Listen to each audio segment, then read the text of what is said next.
topik kita kali ini adalah reaksi oksidasi reduksi.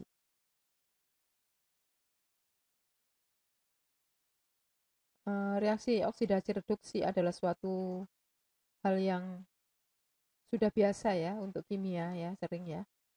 Mulai SMA juga sudah ada. Tapi di sini penggunaannya nanti untuk kimia analitik ya.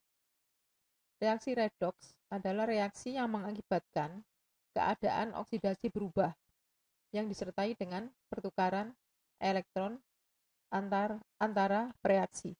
Ya, jadi satunya melepaskan elektron, satunya menangkap elektron. Ya, yang melepaskan elektron mengalami reaksi apa? Oksidasi, kemudian yang menangkap reaksi reduksi. Dari sejarah, oksidasi adalah proses di mana oksigen diambil oleh suatu zat. Jadi oksigennya diambil. Kemudian reduksi adalah proses di mana oksigen dikeluarkan dari suatu zat. Oksidasi, kehilangan hidrogen, kemudian reduksi menangkap hidrogen. Beberapa reaksi redoks, misalnya reaksi antara besi 3 dan timah 2 ya. 2 Fe3+ ditambah 2 ditambah Sn2+, ini warnanya kuning coklat, maka Fe2+ akan 3+ akan tereduksi menjadi Fe2+ ya. Berubah warna menjadi hijau muda ya. Jadi kita untuk redoknya itu pengenalan perbedaan warnanya ya. Kemudian Sn2+ menjadi Sn4+.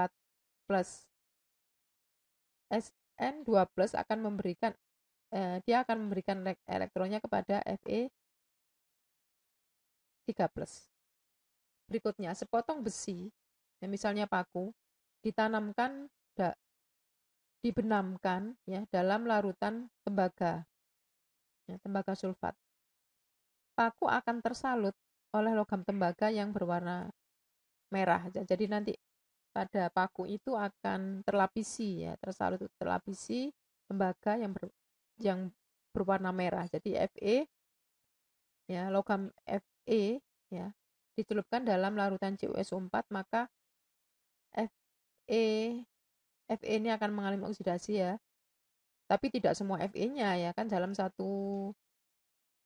paku itu kan besinya kan banyak ya. Jadi yang berubah menjadi Fe3+ ini hanya ada di permukaan, kemudian dia larut di dalam medianya ya.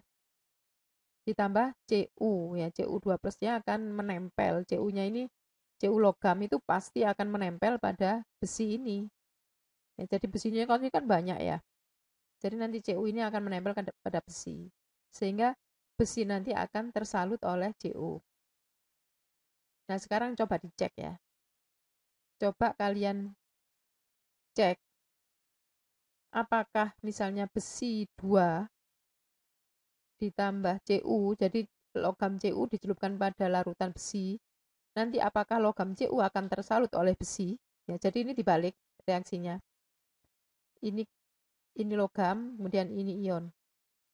Ya, jadi coba reaksinya dibalik, apakah bisa itu akan terbentuk ya? Gimana ya? Dikerjakan ya, latihan ya. Nah, nanti kalian akan bisa lihat harga-harga dari potensial reduksi masing-masing ya. Misalnya potensial reduksi Fe2+ menjadi Fe itu berapa? Kita bisa lihat dari volta. Ada harga E-nya berapa ya. Kemudian potensial reduksi Cu2+ menjadi Cu itu berapa juga. Kemudian dari dua persamaan reaksi tadi itu kan bisa digabung. Jika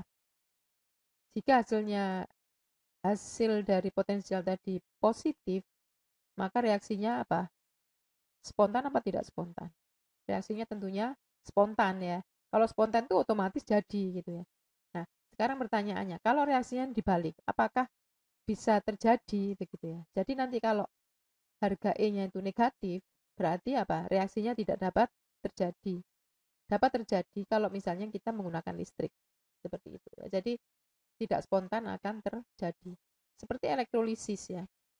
Elektrolisis misalnya kita akan melapisi melapisi logam tembaga dengan emas, dengan larutan emas, awalnya dari larutan emas, itu juga tidak spontan, ya. Jadi tidak bisa langsung dicelupkan kemudian terlapisi. Nah, itu harus menggunakan listriknya, namanya reaksi elektrolisis. Nah, logam besi akan menyumbangkan elektron kepada Cu2+. Fe teroksidasi menjadi Fe2+ dan Cu2+ tereduksi menjadi Cu. Nah, ini larutan CuSO4 ya. Kemudian di sini ada besi ya dalam bentuk sepotong paku. Kemudian dicelupkan ke dalam larutan CuSO4. Nah, di sini kemudian ditunggu beberapa saat, maka besi akan tersalut atau terlapisi oleh Cu. Ya, oleh Cu. Di sini Cu2+ dalam berwarna biru, kemudian Cu0 berwarna merah tembaga ya. Berarti di sini Cu mengalami reduksi, kemudian besinya mengalami oksidasi. Jadi sebagian besi akan larut di sini. Ya, jadi besi yang direaksikan ini kan banyak ya, berlebih ya. Jadi tidak semuanya nanti menjadi Fe2+ ya. Cu-nya juga tidak semuanya ya. Kemudian yang ketiga, pelarutan zinc dalam HCl ya. Jadi zinc diberi HCl ya, 2H+ menjadi Zn2+ plus 2. Ini gas ya, gas. Elektron diambil oleh H+ dari dalam Zn. Atom H tanpa muatan bergabung membentuk molekul H2. Di sini Zn dioksidasi menjadi Zn2+ dan H+ direduksi menjadi H2. Ya, jadi kalau kalian melarutkan seng dalam asam, pasti akan terbentuk gas H2. Ya. Banyak sekali logam-logam yang larut dalam asam. Nah, kemudian kalau dia memang larut akan menghasilkan gas hidrogen. Yang keempat, dalam suasana asam, ion bromat mampu mengoksidasi ion iodida menjadi iod. Sementara dirinya direduksi menjadi bromida. Ini reaksinya BrO3- plus 6H+ plus 6I-. Jadi jumlahnya ini banyak sekali ya, 6 ini cuma satu. Maka BrO3- nanti akan tereduksi menjadi Br-. Kemudian I- akan teroksidasi menjadi I2. H+ juga gitu menyumbangkan 3H2O. 6 ion iodida melepas 6 elektron yang kemudian diambil oleh ion bromat.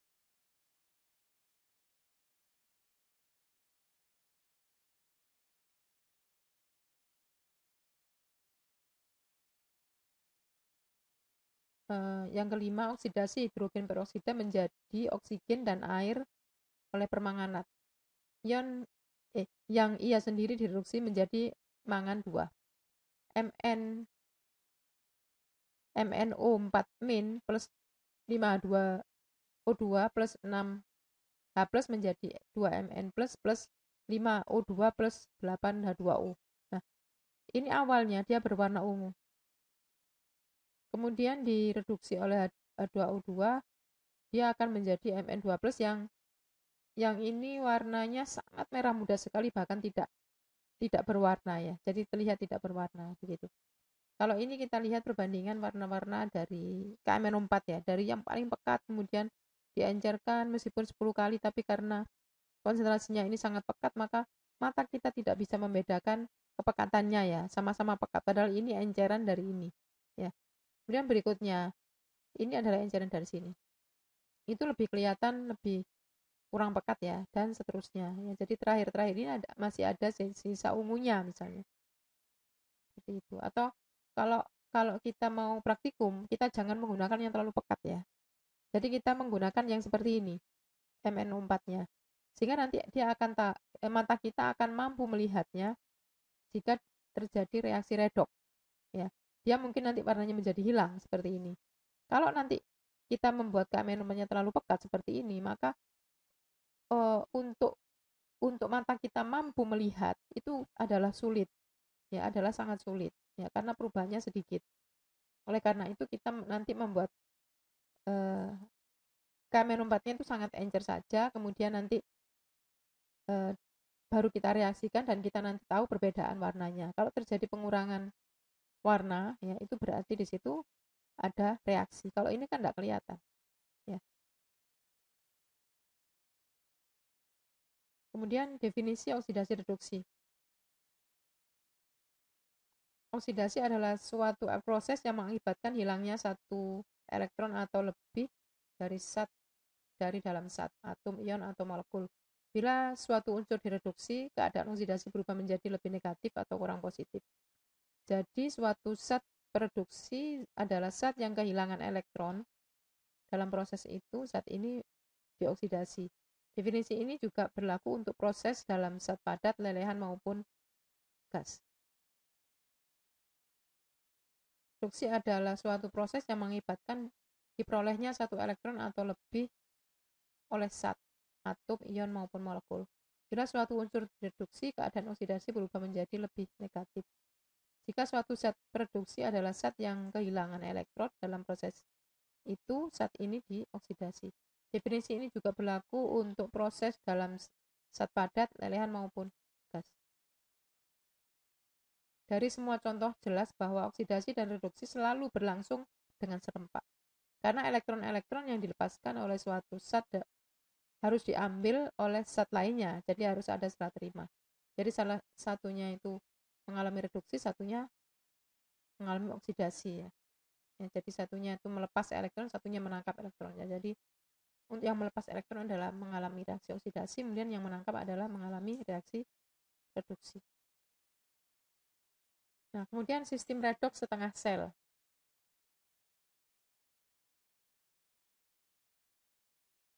Dua Fe3 plus Sn2 plus menjadi 2 Fe2 plus dan Sn4 plus. Terdiri dari reduksi ion Fe3. Kemudian Fe3 reaksinya Fe3 plus menangkap 2 elektron menjadi Fe2 plus. Dan oksidasi ion timah Sn2 plus berubah menjadi Sn4 plus 2 elektron. Jadi di sini reaksinya adalah oksidasi menangkap elektron, kemudian di sini reaksi reduksi. Dia melepaskan di sini reaksi oksidasi dia melepaskan elektron. Di sini reaksi reduksi ya, dia menangkap elektron.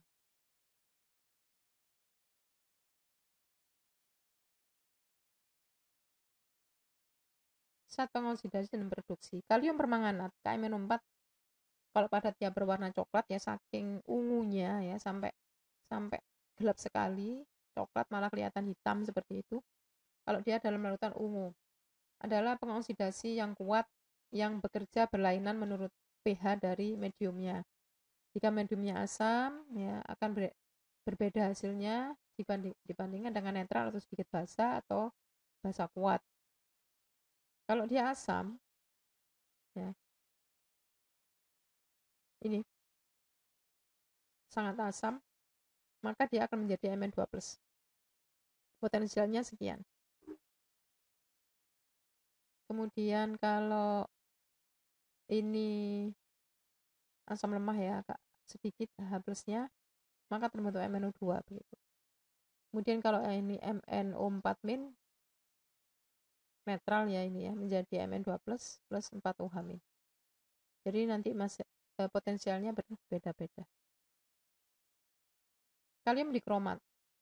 Dia kalau padat berwarna jingga merah, kalau larutan jingga. Saat pengoksidasi kuat dalam larutan asam, ion dikromat direduksi menjadi ion kromium yang berwarna hijau. Jadi nanti kalau ngecek,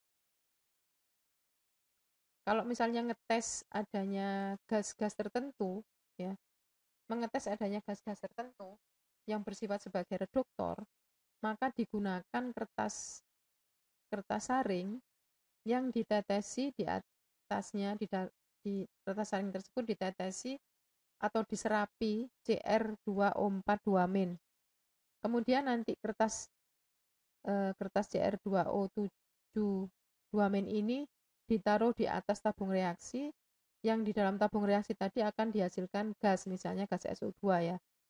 Nah, itu maka SO2 tadi akan mereduksi Cr2O7 2- menjadi Cr3+ yang berwarna hijau. Nah, ini untuk identifikasi ya, untuk identifikasi dengan memanfaatkan namanya reaksi redoks yang terjadi perubahan warna jika terjadi perubahan bilangan oksidasi gitu.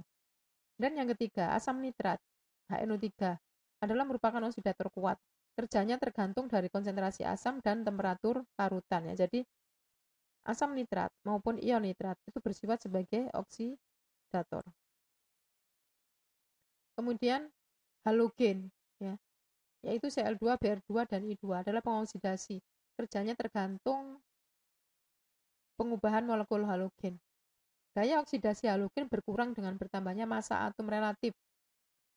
Iod atau I2 merupakan pengoksidasi yang lemah, sedangkan iodida atau imin seringkali bertindak sebagai produksi. Ya, jadi kalau diurutkan I2 ini dianggap paling lemah.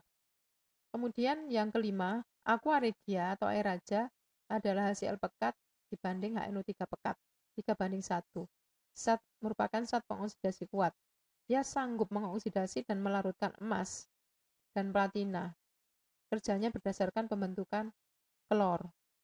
Ya, jadi HNO3 plus 3 HCl ya, 3:1 ditambah 2 AU menjadi HOCl plus 6 Cl- plus 2 AU3 plus 6 H2O.